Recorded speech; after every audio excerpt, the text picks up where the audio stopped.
Good morning. Thank you so much for joining us today. Again, my name is Kamla Delahaye. I will be the moderator for today's webinar. All guests will be muted during the presentation, but I will be monitoring the comment section. So if you have any comments throughout the presentation or questions, we will open up and have a question and answer session at the end of the presentation, and we will address your questions or comments at that time. I would like to introduce today's presenters. The webinar is going to be presented by Helen Barker. Helen Barker has recently joined us here at Polyfuze, and we are so excited to have her on our team. She has an extensive background in all things RFID and barcoding, and we are so lucky to have her. We also have a special guest today. His name is John Nachtrieb. He is with Barcode Test LLC. John is an industry expert and has been involved in the barcoding industry since 1974. So with over 50 years of experience in barcoding, I'm sure that we have a lot to learn. So without further ado, I'd like to introduce Helen Barker. Enjoy the presentation. Thank you, Kamala, for the introduction. As Kamala mentioned, she's going to rejoin us at the end of the webinar for the Q&A session. And thank you everyone for joining today's webinar. It's about Polyfuze's polymer fusion labeling solution for plastics and how to maximize the use of barcode technology. My guest today is John Nachtrieb with Barcode Test LLC. John is a widely accredited AIDC industry expert on the successful use of barcode technologies. John is my favorite go-to resource for all questions relating to barcode symbology selection, quality, readers, verifiers, and more. John's company offers barcode testing and consulting services and sells barcode verifiers. So I'm going to begin with a couple of slides about polymer fusion, the superior solution for labeling durable plastic assets, products, and containers. Barcode labeling sucks, and we're here to change that. And why does it suck? Well, the physical properties of plastic make label adhesion very challenging. Over time, they simply do not stick well to plastic. While labels are necessary to communicate, labels are not sustainable. The process of label removal is expensive and can create an unnecessary waste stream. When missing, labels create risk. Adhesive residue is a magnet for bacteria, especially critical in agricultural supply chains or healthcare. The only permanent tracking solution for plastics is polymer fusion. Our Fusion ID, Polyfuze's RFID polymer fusion label, is now available. If you are interested in adding RFID technology to your plastic product or asset, Polyfuze is actively seeking proof of concept opportunities.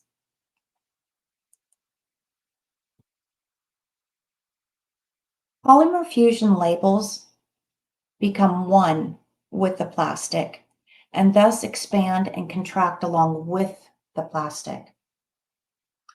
Polymer fusion labels are 100% recyclable. No additional waste stream is generated by fusion labels. Because polymer fusion labels become one with the product and container, there is no label failure and no opportunity for bacteria contamination.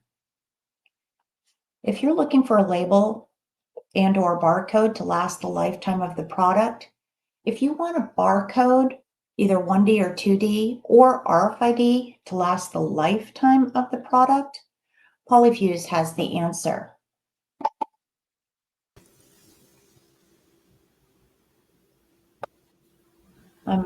John, I'm going to let you take it from here. Thanks, Helen. Thank you for that nice introduction, and hello, everyone. It's a great privilege for me to be there and speaking to you all. So I want to first sort of establish a baseline of understanding for what a barcode actually is. At its very simplest level, a barcode is portable, disposable memory.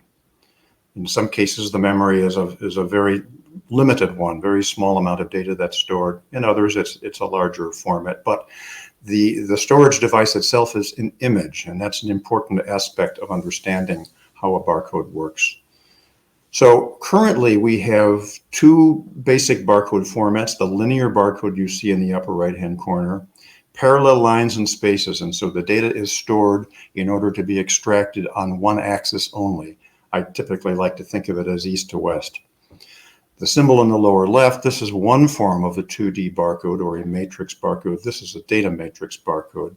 And it also stores data in that image, but it stores it so that it can be scanned in the north-south axis as well as the east-west axis in clusters. Helen, is there a particular type of barcode that is preferable in polymer fusion, or can any format be used?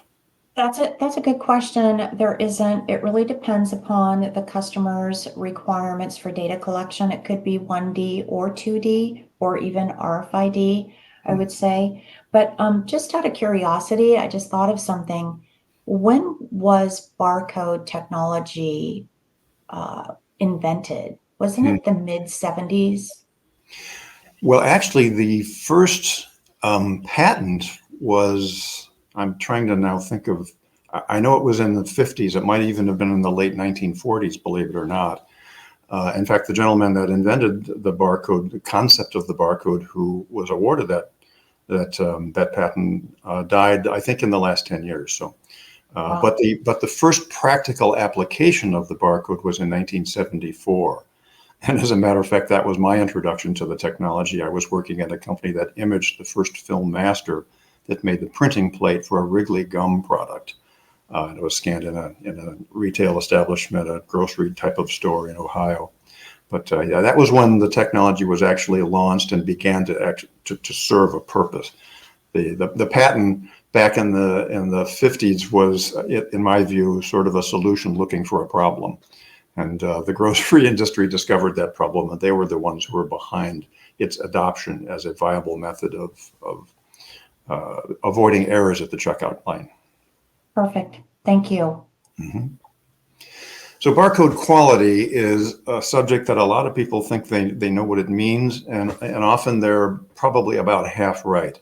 Barcode quality, first of all, begins with the quality of the printed image. Since it is an image, the way it is printed is critical to making sure it's going to work right. And I like to think about that aspect of barcode quality as sort of akin to your handwriting. You know, when you write something down, that's a form of memory, right? That's putting an idea down in a non-volatile format.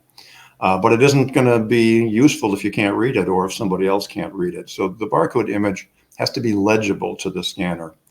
And then the other aspect of barcode quality, and this is the one a lot of people don't think about, is making sure that the data is stored in the barcode in the proper format and in the proper sequence. So in the case of that UPC symbol you see on the left side, the first half of that barcode represents the brand. That's the owner of that barcode. And then the second half, the 20015, in the case of this symbol, represents the product itself. And those 12 bytes of data has been, for 50 years, what's been driving consumer products and grocery and, you know, pretty much everything else up until recent years.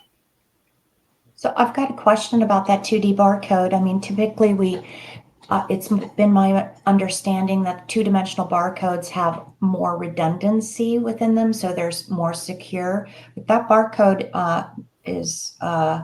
I think it probably is unreadable, correct?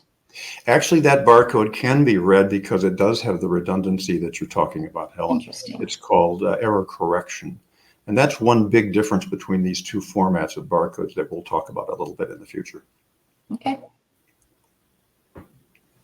So we go right into the idea of standards, because standards are really what make barcodes do what they're supposed to do wherever they go. Here's 4 examples of how barcodes are being used in very much different ways, but there are many, many other ways barcodes are used that are way beyond these 4 that I've just selected for this presentation. Manufacturing has been using barcodes for an awful long time. And in fact, the QR code, which we think of these days as, you know, the barcode you scan with your smartphone and read the menu in a restaurant or the movie in a theater, what that theater is offering. The original use of that QR code was by Toyota. Their subsidiary Denso invented the QR code and holds the patent on it to this very day. They've simply decided not to enforce that patent. But manufacturing uses barcodes to track the assembly of a complex structure like an automobile, for example, or an electronic device.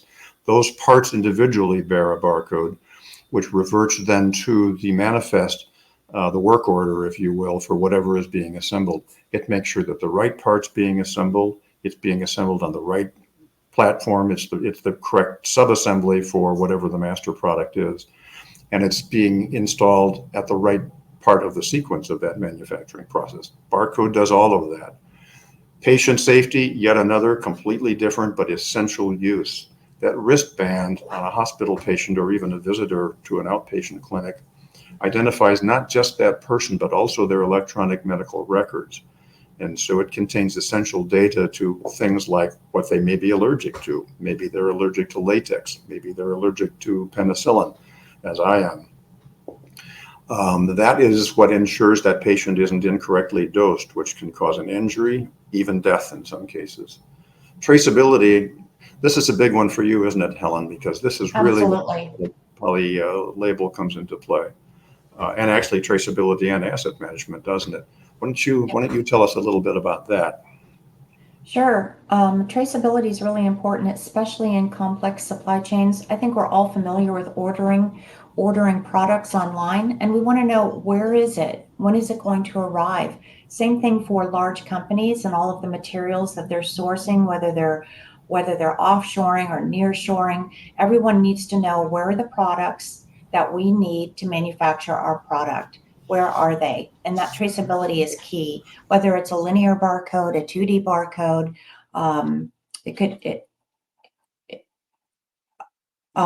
or even for asset management. Asset management is not just keeping track of computers and phones and things of that nature. Asset management also refers to tools. It could be medical devices, it could be medical equipment, it could be wheelchairs, it could be a number of different things that we need to keep track of. And sometimes parts are really critical in nature. And those parts, if you think that you don't have what you need, you order more. So once your organization has reached a point at which the complexity is great, and you need to keep track of critical components or parts or assets, barcoding is necessary. I apologize for my disappearance there. I'm in a hotel room, and I think our Wi-Fi had a glitch there. Anyway, I'm back. Thank you for covering for me, Helen. No problem. So next slide. Thank you. Another aspect of why there are standards has to do with the different scanning technologies that are currently out there. Back in the old days, some of you may remember that scanning barcodes was done with a wand, a pen type of device with a wire hanging out of it. Thank heaven that's no longer done, at least in places I've been recently. But CCDs, charge-coupled devices, are a technology that's typically used, and it's only applicable really to 1D barcodes, as are lasers, drawing a line through the parallel lines and spaces to extract that data. Now, a lot of scanning is done with a digital camera-based device that can scan both a 1D and a 2D barcode. But you need a standard so that you can accurately extract the data from whatever kind of a symbol there is and whatever kind of technology is used to grab it.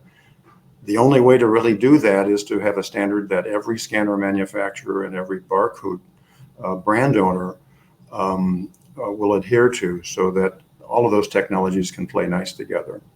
The other aspect of scanning has to do with the different methods of scanning, not the kind of device, but how the device is grabbing the data from that barcode. Here's an image of a high-speed conveyor where the barcode is flying by at a high rate of speed. A UPS terminal, or really any distribution center, will have this kind of technology. They'll be fixed overhead. Sometimes they're moving fast enough that they use a strobe to actually temporarily freeze that image and grab that data. But that's, there's handheld scanners, there are side scanners, there are counter-mounted scanners, there are all sorts of different kinds of scanning methods, and therefore standards are a very important, an important consideration. Do you think that Polyfuze labels are going to be scanned in a particular way, Helen, or are you going to encounter all of these different kinds of methods? I think you'll encounter all of them. And I can see just by looking at the progression of the scanning methods that they go from, if you're using a handheld scanner, you're going to be using it in your hand and you're going to be waving. You actually need to have direct line of sight, right? So these kind of move from direct, they're all direct line of sight requirements, but that, which is different from RFID, but that it really is the volume. The different scanning methods were developed based upon the volumes of items to be scanned.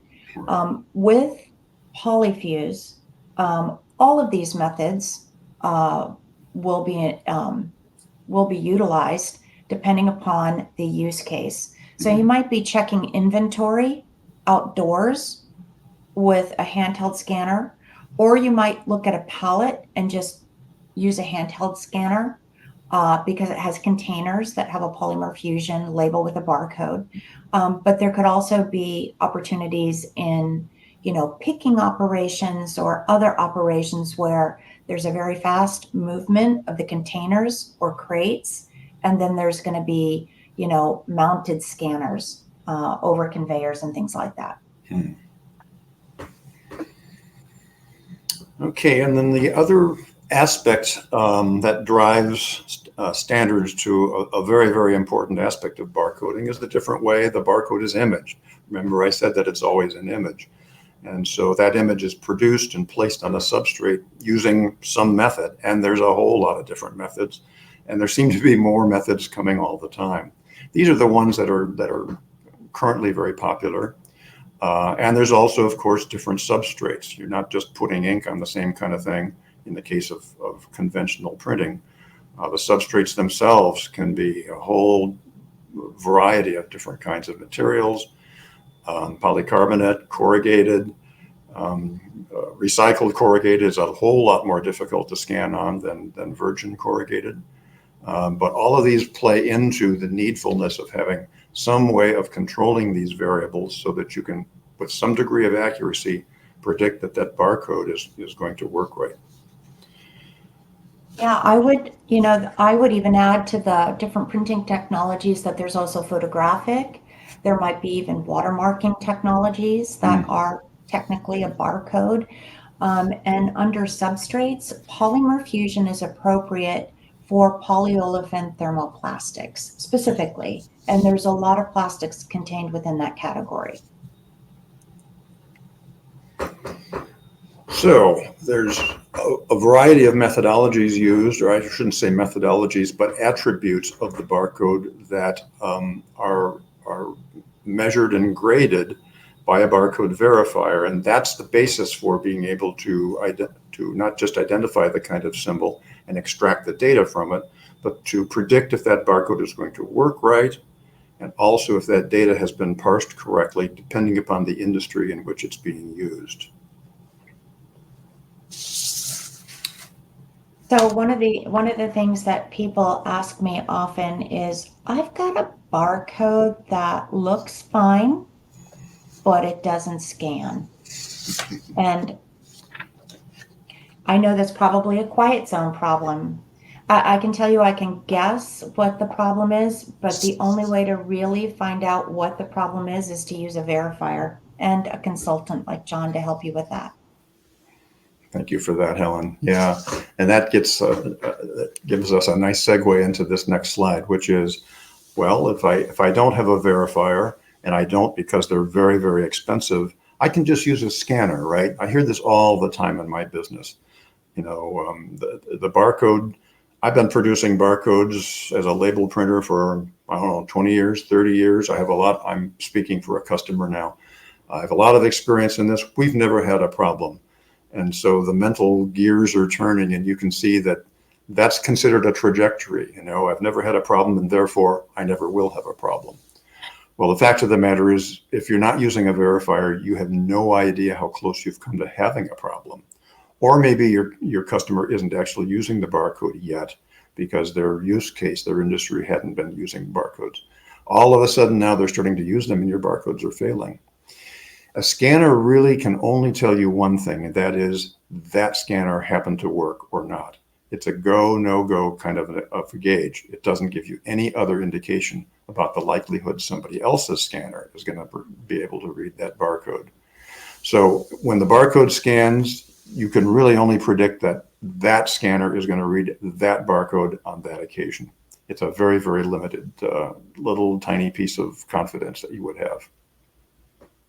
And one other aspect about, go ahead, Helen, I'm sorry. I was going to say that's really important to know because there can be penalties for barcodes that don't scan, depending upon the industry. The retail supply chain, retailers are well known. If they get products with barcodes that don't scan, they will issue chargebacks. It's a financial penalty for providing a product without a scannable barcode.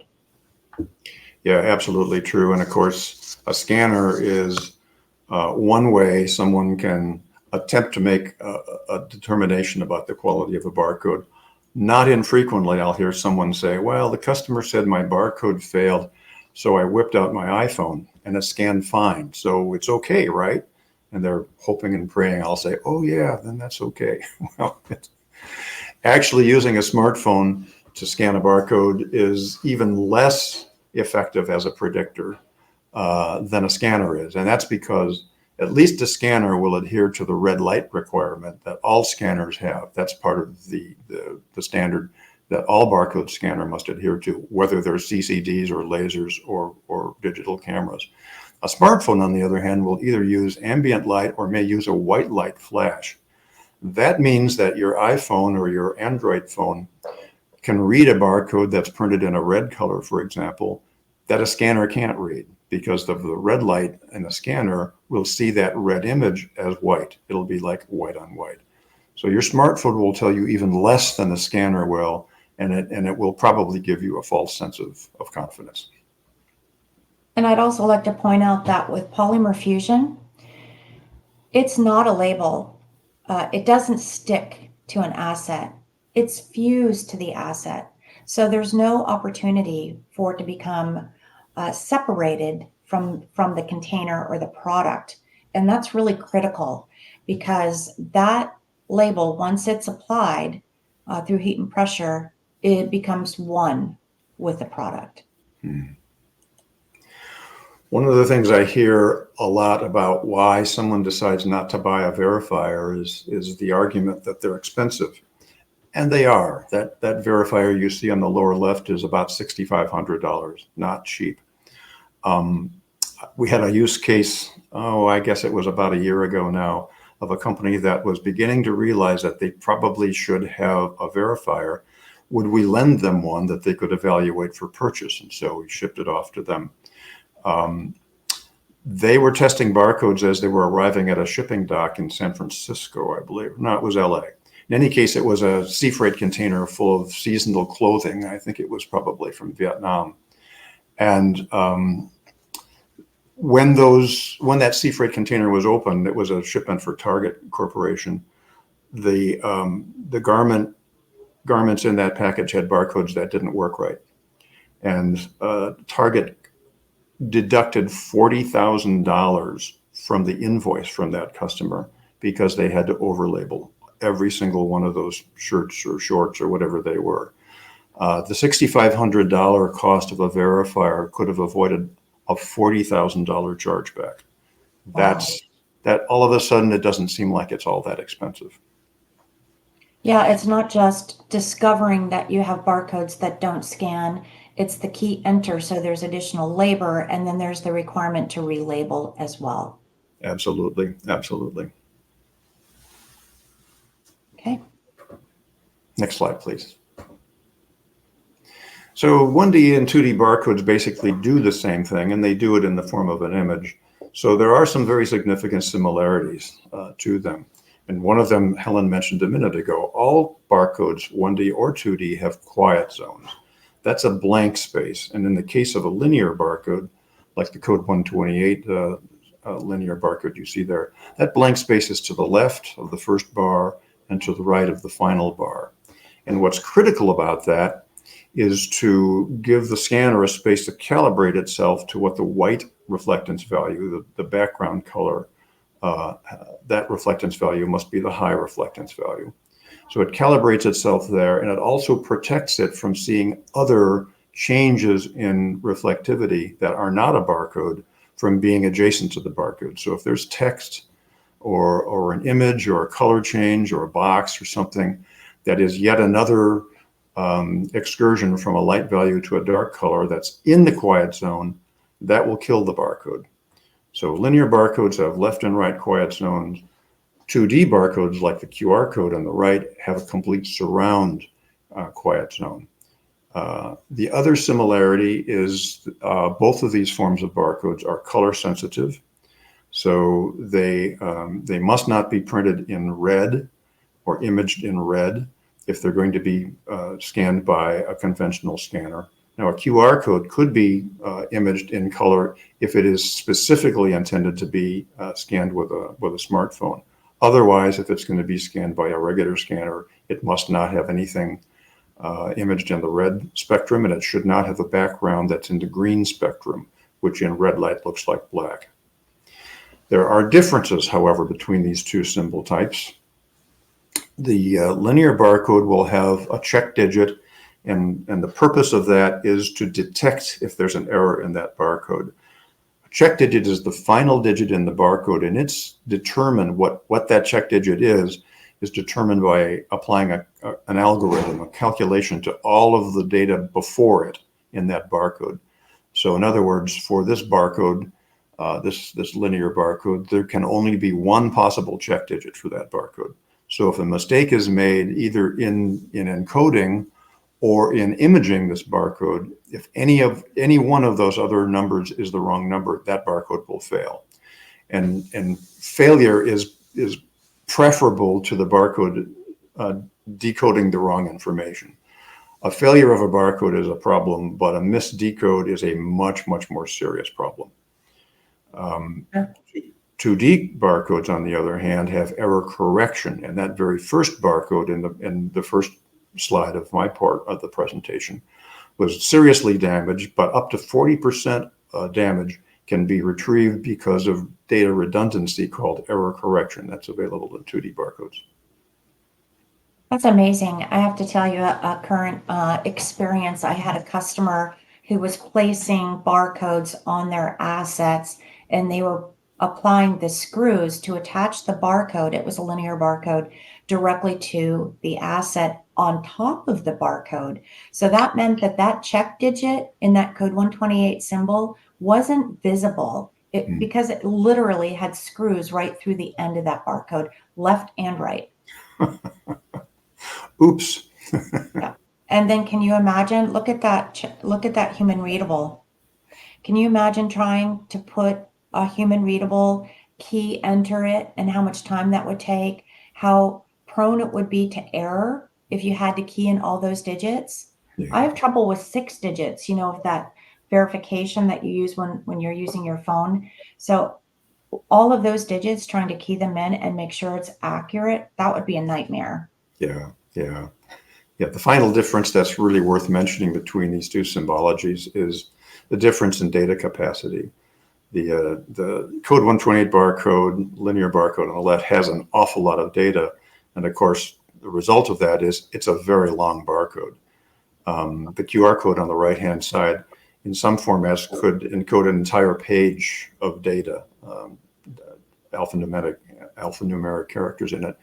So it has a much smaller footprint. It's much more error tolerant, and it's not sensitive to alignment. You don't have to make sure you can get a laser line to go all the way through it left to right, because the digital scanning device will capture the entire image all at once. So there's similarities for sure, but there's also very important differences in these two technologies. And I think I've heard, and you can confirm this, I've heard that there is a progression from UPC codes to two-dimensional codes taking place globally. There is indeed. It's being driven by the standards organization for barcoding called GS1. I actually happen to be attending a conference for GS1 right now. I'm sitting in a hotel room. That technology, Helen referred to, is called digital link, and it will apply to QR codes only. There is a suggested time window of about 2 years from now, 2026, when UPC symbols on consumer products will be retired and replaced by QR codes. The typical use of a QR code these days is to send you to a URL. And there are, as I'm sure you all know, QR codes on consumer products. They're in magazines. They're all over the place. On a consumer product like a grocery product, the QR code will send you to a website where there's recipes where that food item can be used, or suggestions for what you might use that product for. So the digital link difference will be adding the UPC information in addition to the URL data that'll still be there.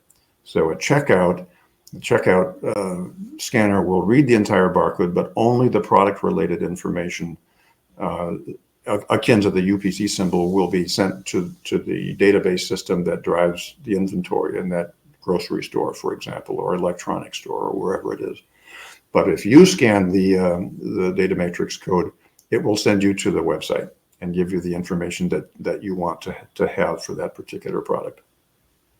I think that's a fantastic progression, and it really supports a lot of initiatives for connected products so that you can connect directly with your consumer.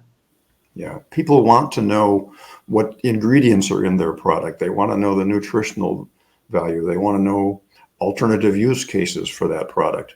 And so this is a way of responding to that need. So here's a list of the type of things that barcodes do, all of which just aggregates into, I think, a pretty powerful illustration of how important it is that a barcode work right. It not just puts a product in your hand, it keeps you safe, it keeps you secure, it keeps you from being incorrectly dosed in a hospital and potentially sickened or killed. It gives you access to a place you don't want everyone to have access to. It makes sure that once you're in the venue for the entertainment experience that you signed up for, nobody else can counterfeit your ticket because you're in, your barcode's been scanned already. Barcode quality is a very, very important issue. Awesome. Well, thank you. I'm going to add Kamla back to the presentation, and she's going to have questions from our audience. Wonderful. Hi, Helen. Thank you for that. And thank you so much, John. I learned a lot. I have lots of questions myself, in addition to the questions that I got from customers. But it made me think of a customer that called me not too long ago that works in a fulfillment center for a very large online company. And they have barcodes, or are supposed to have barcodes, on all of their bins. And he said the problem is, because those barcodes don't stick well to plastic, the barcodes were just all over the floor. And it would cause chaos because everything is robotic and the robots are supposed to be picking the right bin and taking it to the right location. But because the stickers were falling off and on the floor, even though maybe they were verified and they did have the right information on them, if they're not permanently or attached to the asset, all of that work was for nothing, right? So that's where polymer fusion comes in. If you have a plastic bin or a pallet that needs to be barcoded for life, that's why you would want to use a polymer fusion barcode or QR code over something else. So it just, your presentation made me think of that because he called very frustrated.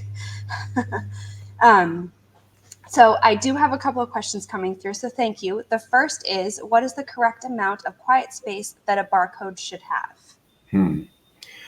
That's a very good question, and unfortunately there's not a single answer for every type of linear barcode, but as a rule of thumb, 10 elements or 10 pixels to the left and to the right of a linear barcode is usually enough.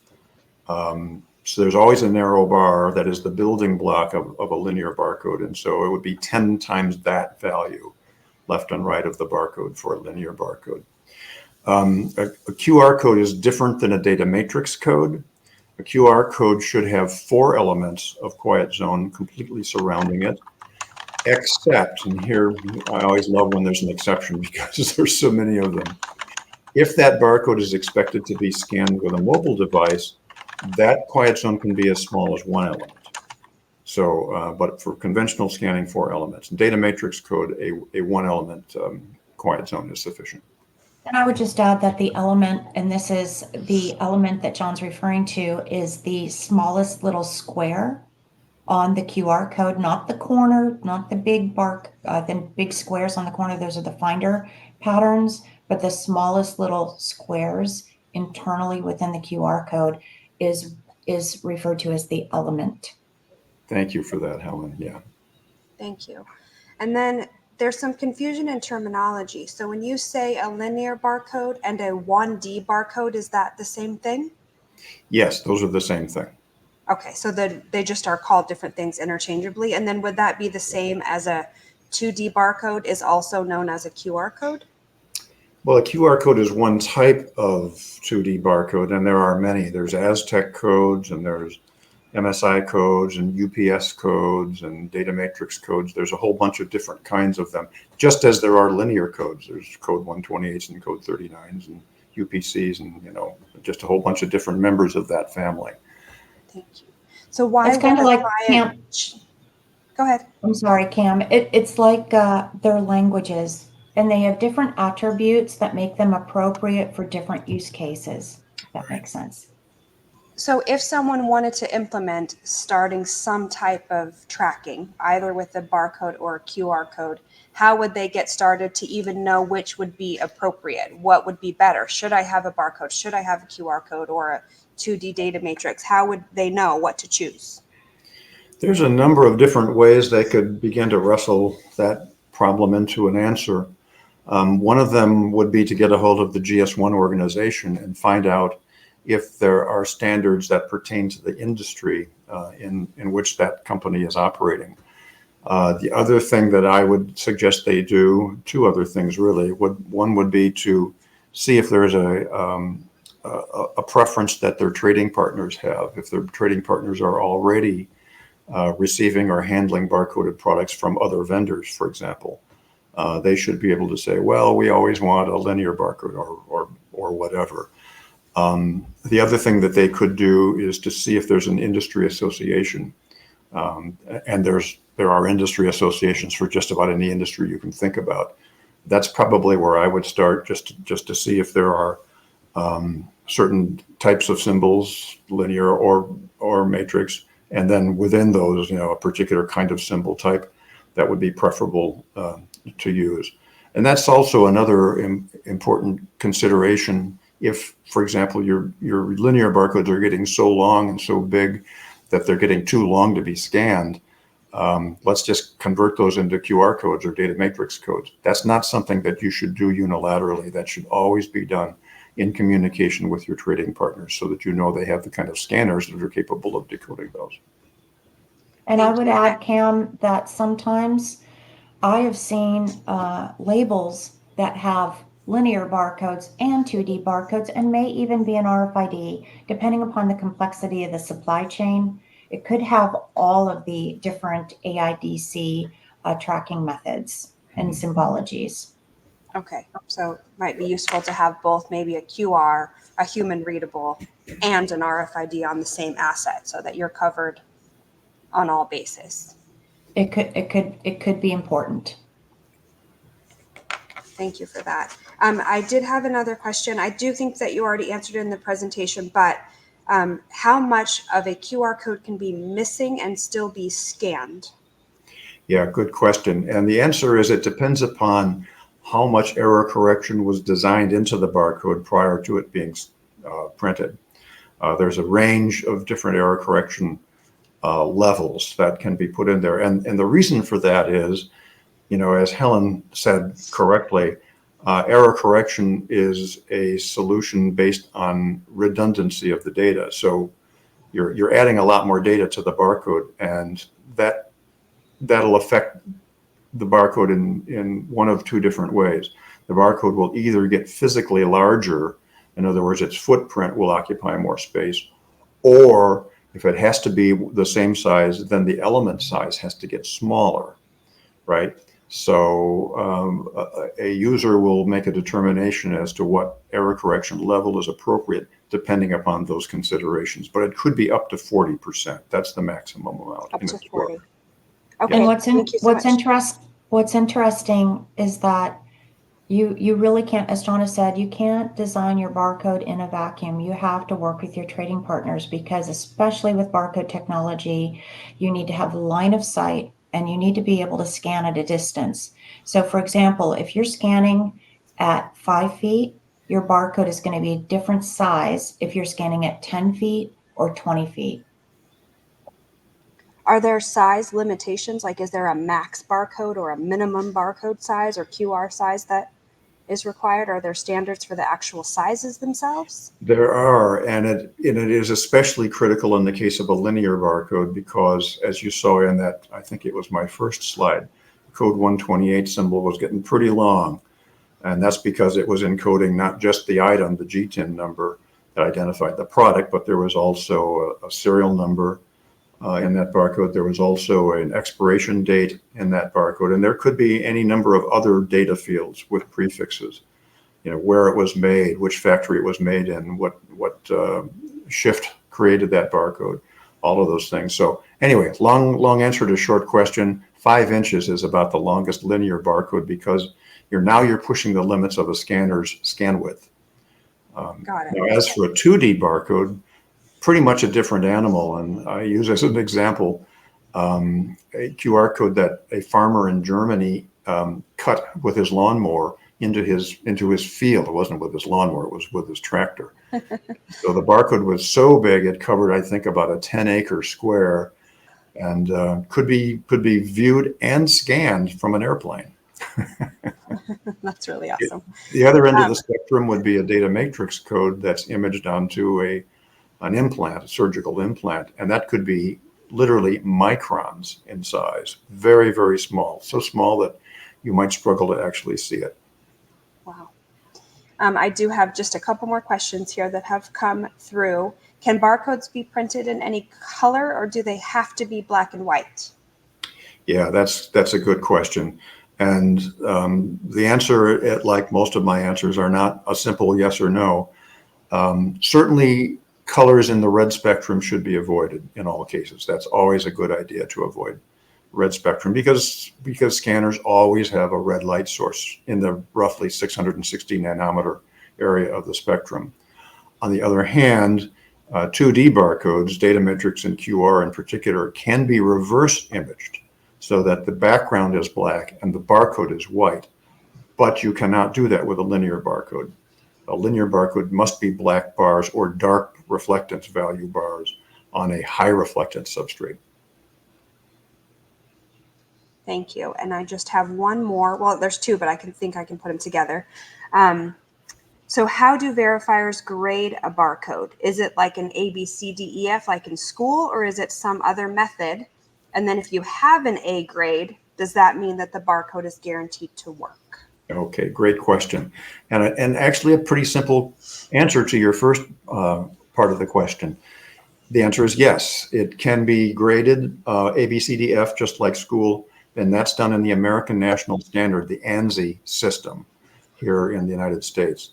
The rest of the world will use the ISO, International Standard Organization, numerical system of grading, which frankly is preferable because you can use decimal values after the 1, 2, 3, 4 grading levels. So if your barcode is a 2.3, it's going to be a low C grade. If it's a 2.8, it's a high C grade, almost a B.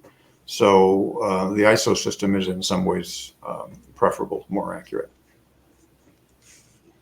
Thank you so much. There was another half of your question that I have forgotten. Remind me what it was just like, is an A graded barcode guaranteed to work? Oh, okay. No, it is not a guarantee of anything.